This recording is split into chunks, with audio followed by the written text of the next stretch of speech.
Hi again, guys. I'm Dr. Adnan Amatakic for Griffith University, and today I'll be talking to you about referencing and the best ways to reference and some really sort of shortcuts and kind of like uni life hacks on how to reference effectively and quickly. So one of the first resources I want to show you today is sort of like the referencing tool available on the Griffith Library website. So again, if we go from the Griffith portal, we go to the library, and here we want to go to workshops and training, and then through here there'll be self-help resources. So there's actually a couple of different resources for referencing. There's obviously the referencing table, that's really good, the referencing tool that we're going to look at now. But one sort of for future later on down the track to think about to sort of familiarize yourself with is a program called EndNote. I mentioned it in my previous videos regarding how to find journal articles. And EndNote is a software that essentially references for you. And you export the reference link to your EndNote library, and then you import that into your Word document. So EndNote is really good. It takes probably about 2 to 3 hours to familiarize yourself with the software, but it can save yourself hours and hours later on down the track.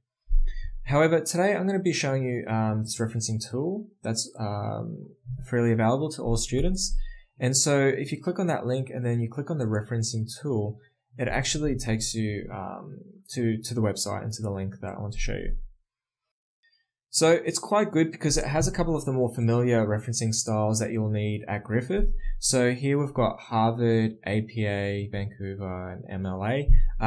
Most of the time we need APA 6 as a referencing style. So if you actually click on that, and then let's say, okay, well, I found a really good print journal in regards to my essay, and I want to know how to reference that in APA style. And then you go, okay, well, it was an article, it had an author, we'll click on that, and boom, it shows you actually how to use it if you're having direct quotes, if you're paraphrasing, and then it gives you an example of how to put it in your reference list in your bibliography. So here is the direct quotes, so it'll have like the quotation marks on how to sort of do that. But then also, if you're paraphrasing, it shows you correctly how to reference it in brackets after the sentence. And then at the bottom, it shows you how to reference it as an example in your bibliography. So just be wary of the little minor sort of things that trip up students, like the little indentation after the first line from the second, the commas, the full stops, the italicized fonts, that kind of stuff.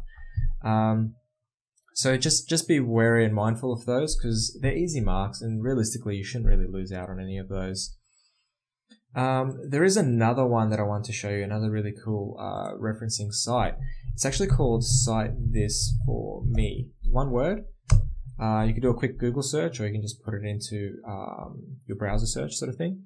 And then you click on the link and it says Cite This For Me. So, okay. So here's how it looks like. And let's say you've actually got a really good journal article. And so it does books, journal articles, websites, and more for different types of sources of your information. And then you've got like the different referencing styles here. So again, it's got some of the more popular ones here, and then you can actually search through a lot of different referencing styles. So again, we're going to go to the APA 6th edition because that's the most popular used one for assessment items at Griffith. And then the way to do it is you can actually search the journal article. So we'll click here. If you know the DOI, perfect, you just paste it in. You can actually search for the title, you can search for the author, you can search whatever. I'm just going to sort of promote myself for a sec, and I'm going to search for the author of Tajik. And it comes up with a couple of different ones here.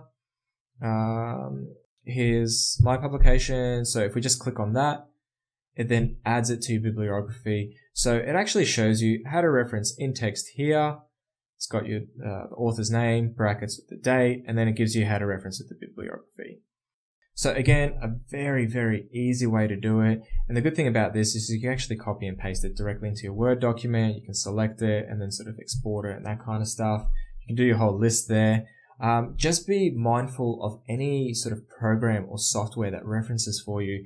They might not get it 100% right all the time. And so this is very true for EndNote. This is very true for Cite.This4Me. So please be wary of that, and always double check that these sort of like life hacks or shortcuts, just make sure that they don't sort of damage your grades in the end. So just make sure you proofread, and that's when sort of the Griffin referencing tool can really come into its own, because it can show you how to do it, and you can double check then to see if these are right.